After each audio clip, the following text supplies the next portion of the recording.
Assalamualaikum warahmatullahi wabarakatuh. Buat teman-teman semua dimanapun berada, semoga jenengan beserta keluarga semuanya sehat selalu dan tidak kurang satu apapun. Semoga selalu dilimpahkan rezekinya dan apa yang menjadi harapan tercapai, amin. Buat teman-teman semua yang mungkin baru bergabung dan teman-teman yang sudah lama ngikutin di channel, di sini saya terima kasih sekali untuk supportnya. Sehat selalu buat jenengan beserta keluarga. Di video kali ini saya ingin menjawab pertanyaan dari siapa namanya, Om Zaini Pesek. Dengan pertanyaannya, sehat selalu Om Agus, saya belajar konslet dari tahun 2014 sampai sekarang cuman bisa gacor doang, gak bisa konslet. Kesibukan saya jarang di rumah. Masalahnya Om, seminggu di luar kota, seminggu di rumah. Gimana enaknya Om untuk cetak lobet konslet kayak gini? Baik, terima kasih Om Zaini. Sebenarnya kalau untuk lobet konslet Om, tidak ada yang bisa semuanya memaksakan lobet itu akan jadi konslet Om. Tidak ada yang bisa lobet ini yang terjadi, nah pasti dengan proses ini jadinya konslet.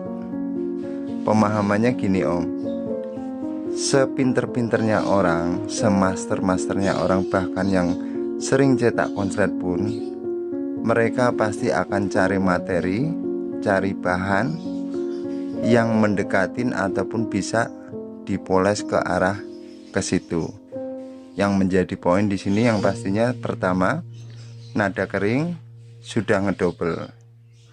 Poin di sini Om, nada kering dan sudah ngedouble, dobelannya kuat ini itu hasil dari proses penggacoran. Terapinya banyak cara, ada yang dengan sistemnya di single, ada yang sistemnya di koloni kapsul, ada yang sistem tempel dengan betina, ada yang sistemnya dengan dikawinkan dulu lanjut di single. Proses di sini intinya kan di penggacoran dulu Om. Ngejar dari penggacorannya, setelah lobet itu gacor ataupun rajin bunyi, ini dari bahannya seperti apa setelah gacor ini, cuman nada standar ataukah nyardot ataukah dengan rajin bunyi tetapi nadanya enggak nada kering. Proses di sini, perjalanan di sini dari pola perawatan sini kan kita menggacorkan lobet agar lobet itu terjadi perubahan nada. Perubahan nada itu yang terjadi dari menaikkan pola birahi dengan naik turunnya birahi itu Om, yaitu dengan kalau sistem tempel itu pasti birahi, tidak dijadikan satu ataupun tidak buru-buru diuntul itu agar adanya emosi.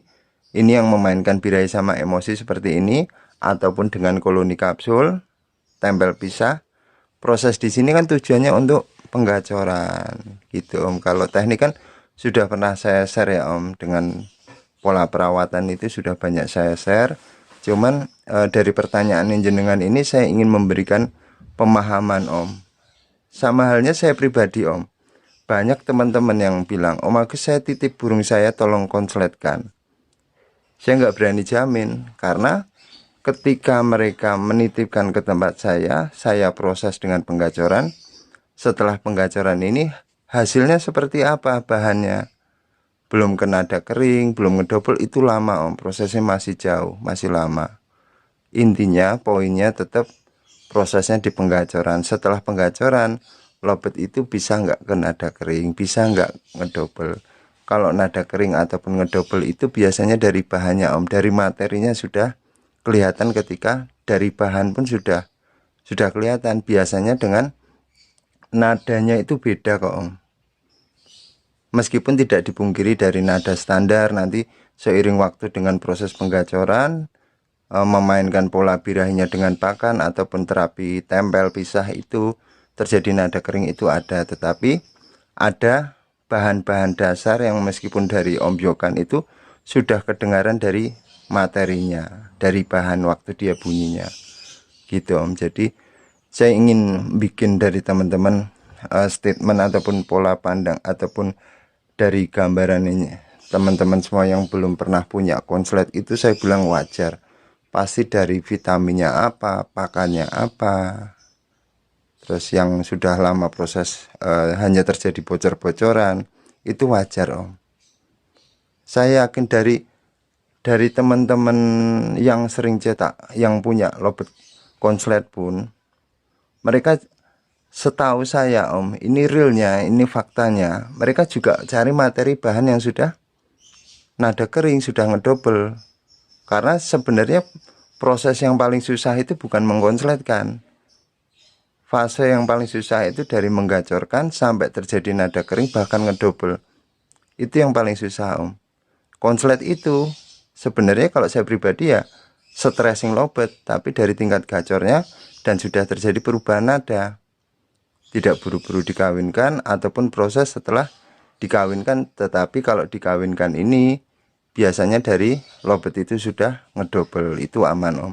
Tetapi kalau sebelumnya agak terjadi trouble, faktanya seperti itu. Semoga bisa dimengerti ya Om. Jadi lebih baik gini Om, sekarang jenengan proses penggacoran, kalaupun benar-benar bocor, yang penting bisa jalan lapangan gitu. Caranya gimana? Ketika lobet itu sudah punya pasangan ataupun jodohan, coba jenengan sistem tempel Om. Ataupun belum punya pasangan ataupun belum punya untulan, sistem tempel. Tidak usah dipetal-petal dulu karena sudah tahu lobet jenengan sudah rajin bunyi ketika dipisah. Ditempel agak lama 1 mingguan, nanti coba bawa gantangan. Pasti di gantangan bocor, itu enggak masalah Om. Kita cuman melatih dia dari tingkat rajin bunyinya.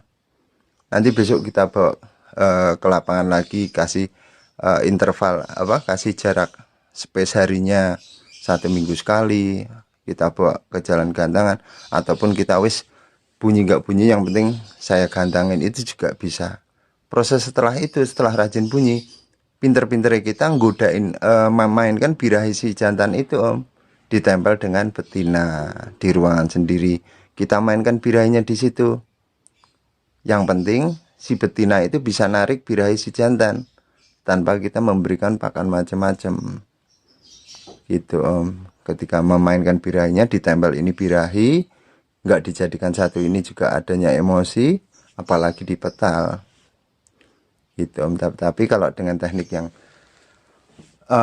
bisa digantangkan yang tadi, cuman pemahaman di sini, semoga dari teman-teman itu bisa memahamin lobet konslet, teknik konslet itu tidak bisa dipaksa ataupun kita akan tahu lobet itu akan jadi konslet, kecuali materi dari lobet yang kita proses itu sudah nada kering, sudah ngedobel. Proses nada kering dan ngedobel ini kan dari proses penggacoran yang sangat luar biasa lamanya Om.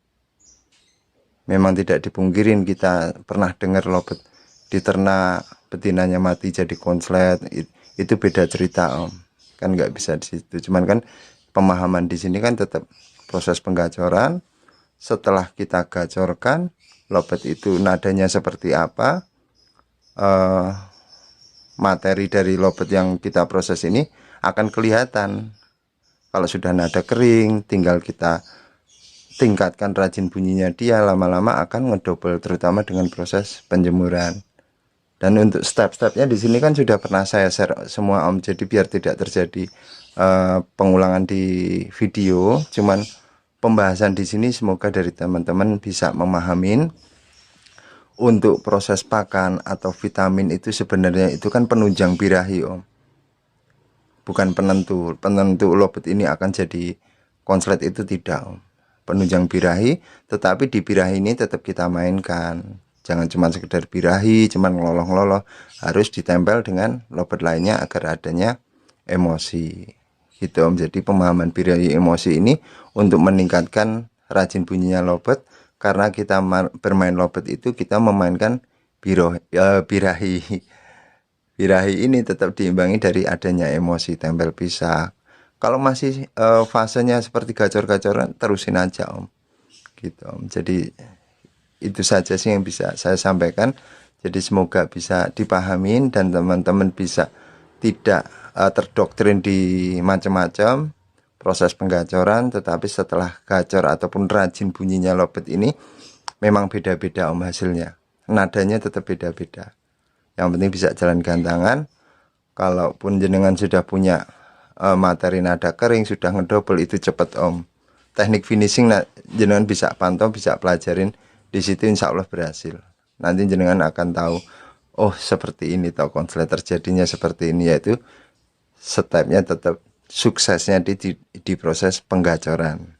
Setelah lobetnya jenengan gacor, nadanya seperti apa, bisa ngedouble atau tidak, itu dari bahannya masing-masing Om. Gitu nggih. Buat teman-teman semua, terima kasih untuk supportnya, terima kasih untuk pertanyaannya. Semoga jenengan beserta keluarga semuanya sehat selalu. Salam guyub kebon. Wassalamualaikum warahmatullahi wabarakatuh. Matur nuwun.